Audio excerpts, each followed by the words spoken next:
안녕하세요. 미라클 브레인입니다. 오늘의 경제 관련 뉴스 시작합니다.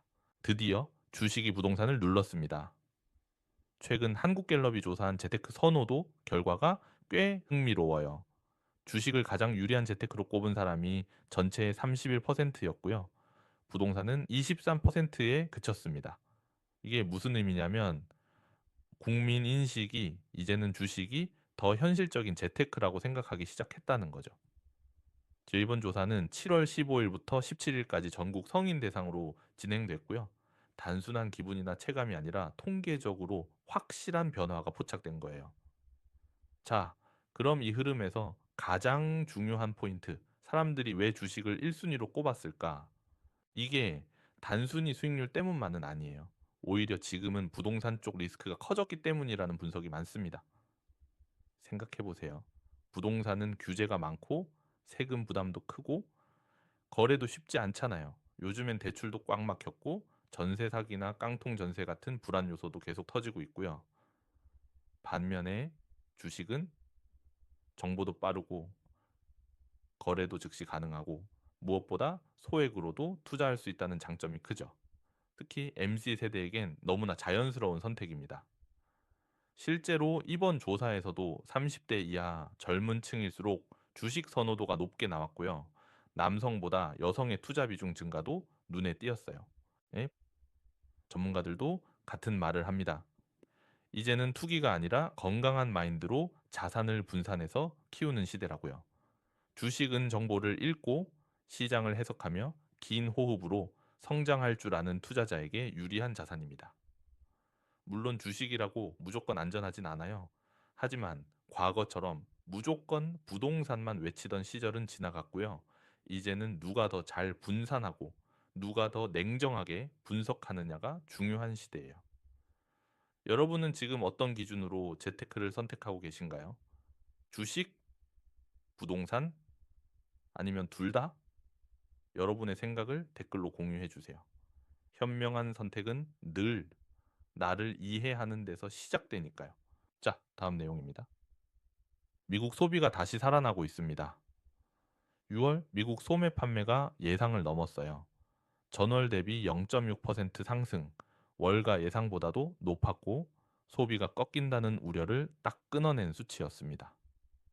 이건 단순히 숫자 하나가 아니라 미국 경제 체력이 여전히 살아있다는 신호예요.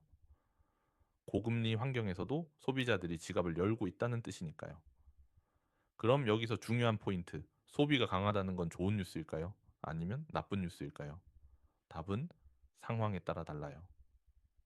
일단 연준 입장에서는 지금 같은 소매 판매 수치가 반가울 수 있어요. 왜냐하면 기준 금리를 높게 유지해도 경기가 버틴다는 증거가 되니까요.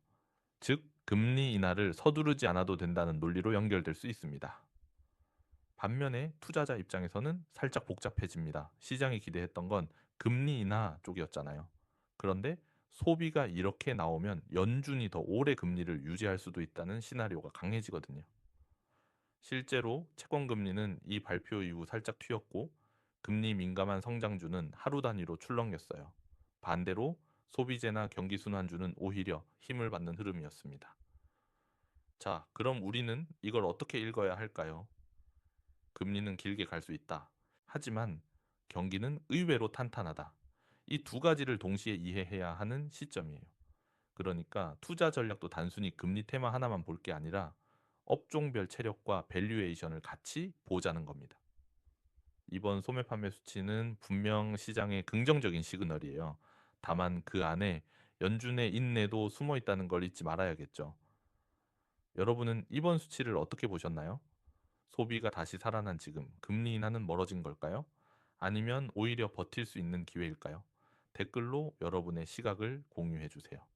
시장은 매일 달라지지만 해석은 결국 내 몫이니까요. 자, 다음 내용입니다. 미국이 금리 안 내릴 수도 있습니다. 9월에 미국 연방준비제도, 그러니까 연준이 금리를 인하할 거란 기대감이 확 꺾였어요. 며칠 전까지만 해도 시장은 이제 곧 내리겠지 하는 분위기였는데 지금은 확률이 54% 수준까지 내려왔습니다. 분위기 바뀐 거예요. 문제는 이게 단순한 기대 하락이 아니라는 점입니다. 채권 시장에서는 벌써 반응이 나왔어요. 미국 국채 금리가 장당이 모두 상승하고 있습니다. 특히 10년물 금리는 다시 4%를 넘보는 중이고요. 2년물 단기물도 빠르게 튀고 있어요. 자, 그럼 왜 이렇게 갑자기 분위기가 반전된 걸까? 바로 최근 발표된 경제 지표들 때문입니다. 6월 소비 지표, 소매 판매, 실업급여 청구 건수 모두 예상보다 훨씬 잘 나왔고요. 기업 실적도 줄줄이 상향되고 있어요. 연준 입장에서 보면 지금 물가도 잡혔고 고용도 탄탄하고 경기마저 탄력받는 중이란 거죠. 그러면 굳이 급하게 금리 내릴 필요가 없어지는 겁니다. 시장은 원래 기대에 민감하잖아요. 그런데 그 기대가 흔들리면 채권 금리가 먼저 반응하고 그 여파가 주식과 부동산에도 하나씩 퍼지는 구조예요. 저금처럼 금리 인하 기대가 줄어드는 시기엔 성장주, 기술주는 약세로 전환될 수 있고요. 은행이나 보험 같은 금리 수혜 업종은 반대로 주목받을 수 있습니다. 결국 포트폴리오를 단순 테마가 아니라 방향성과 속도로 봐야 되는 타이밍이에요. 물론 연준이 9월에 회의 열고 뭔가 돌발 결정을 할 수도 있어요. 하지만 지금 분위기만 놓고 보면 인하보단 동결이 현실적이란 쪽에 무게가 실리고 있습니다. 지금 이 시점에서 우리는 이렇게 물어봐야 해요. 금리 인하를 기대한 투자를 하고 있었나? 아니면 이미 금리는 천천히 흘러갈 거라 보고 있었나? 기준금리보다 중요한 건 나의 투자 기준이니까요. 여러분은 이번 금리 흐름 어떻게 보고 계신가요? 금리 동결이 기회일까요? 아니면 위기의 전조일까요? 예. 댓글로 여러분의 생각 들려주세요. 함께 흐름을 읽고 같이 성장해 봅시다. 자, 다음 내용입니다. 트럼프가 파월을 해임할 수 있을까요? 트럼프 대통령이 또 한 번 시장을 흔들었습니다. 이번엔 연방준비제도, 그러니까 연준의 수장 제롬 파월 의장을 직접 겨냥했어요. 공식적으로 해임 가능성을 언급한 겁니다. 파월 의장은 지금까지 물가 안정과 고금리 기조를 이어오며 시장과 꾸준히 소통해 왔죠. 그런데 트럼프 대통령이 연준의 방향성에 노골적으로 반기를 들면서 정치 리스크가 통화 정책을 흔들 수 있다는 우려가 다시 고개를 들고 있어요. 핵심은 이거예요. 트럼프 행정부는 빠른 금리 인하를 통해 경기 부양과 재선을 동시에 노리고 있고요. 그 반대편에 신중론을 펴는 파월 의장이 있는 겁니다. 지금은 서로가 서로의 방향을 정면으로 부정하고 있는 상황이에요. 이 발언이 시장에 던지는 메시지는 두 가지입니다. 하나, 연준의 독립성은 여전히 위협받고 있다. 둘, 금리 결정이 정치에 따라 바뀔 수 있다는 불안입니다. 특히 그 글로벌 투자자들은 이걸 굉장히 민감하게 받아들이죠. 자, 그러면 트럼프가 실제로 파월을 해임할 수 있을까? 여전히 법적 근거는 애매합니다. 연준은 독립기관이고 임기 도중 정치적 이유로 해임된 전례도 없어요. 하지만 그걸 시도한다는 것 자체가 시장에 주는 충격은 결코 작지 않죠. 실제로 채권 시장에선 벌써 반응이 나왔어요. 10년물 금리는 급등했고 달러는 혼조세를 보이고 있고요. 미국 금융 정책에 대한 신뢰가 흔들리고 있습니다. 그래서 투자자 입장에선 지금이 오히려 중요합니다. 통화 정책이 단순히 경제 논리로만 움직이지 않는 시점, 정치 리스크까지 고려한 자산 배분 전략이 필요하다는 거죠. 여러분은 이 상황을 어떻게 보고 계신가요? 트럼프 대통령의 이런 행보 시장을 더 견고하게 만들까요? 아니면 또 다른 변수로 작용할까요? 댓글로 여러분의 의견 들려주세요. 정치는 흘러가지만 자산은 내가 지켜야 하니까요. 자, 다음 내용입니다. 미국 증시 또 사상 최고치 찍었습니다. 7월 18일 미국 주식시장에서 중요한 기록이 나왔습니다. S&P 500과 나스닥이 동시에 사상 최고치를 경신했어요. 이건 단순한 반등이 아니라 시장이 본격적인 상승 흐름으로 돌아섰다는 신호로도 해석됩니다. 지금 미국 시장을 이끄는 건 두 가지 힘이에요. 하나는 반도체, 또 하나는 기업 실적. 먼저 반도체. 엔비디아가 불을 붙였고요. TSMC까지 실적이 잘 나오면서 반도체 섹터가 전체 시장을 끌어올리고 있어요. 이건 단순한 기술주 반등이 아니라 AI 기반 인프라 산업 전반에 대한 기대가 반영된 겁니다. 두 번째는 기업 실적. 이번 분기 발표된 실적들을 보면 전체의 87%가 시장 예상치를 넘겼다고 해요.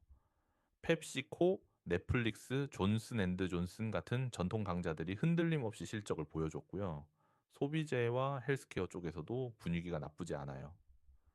그럼에도 불구하고 걱정이 전혀 없는 건 아닙니다. 시장에선 너무 빠르다는 경계심도 함께 커지고 있어요. 금리 인하 기대감은 54% 수준으로 내려갔고 채권 금리는 다시 살짝 오르기 시작했죠.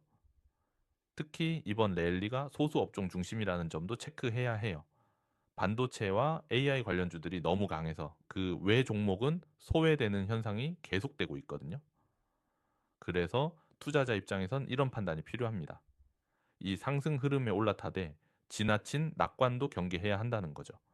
특히 지금처럼 지수만 오르고 개별 종목은 엇갈리는 장세에선 분산 투자와 포트폴리오 조정이 훨씬 더 중요해집니다. 요즘 미국 주식 하고 계신 분들 많잖아요. 여러분은 이번 랠리를 어떻게 보고 계신가요? 지금이 매수 타이밍이라고 생각하시는지 아니면 잠시 멈추고 지켜볼 때인지 여러분의 의견을 댓글로 남겨주세요. 함께 이야기 나눠보면 좋겠습니다. 오늘도 함께 해주셔서 진심으로 감사드립니다. 구독과 좋아요는 이 채널을 이어가는 큰 힘이 됩니다. 알림 설정도 잊지 마시고 매일 아침 새로운 인사이트 받아가세요. 지금까지 미라클 브레인이었습니다.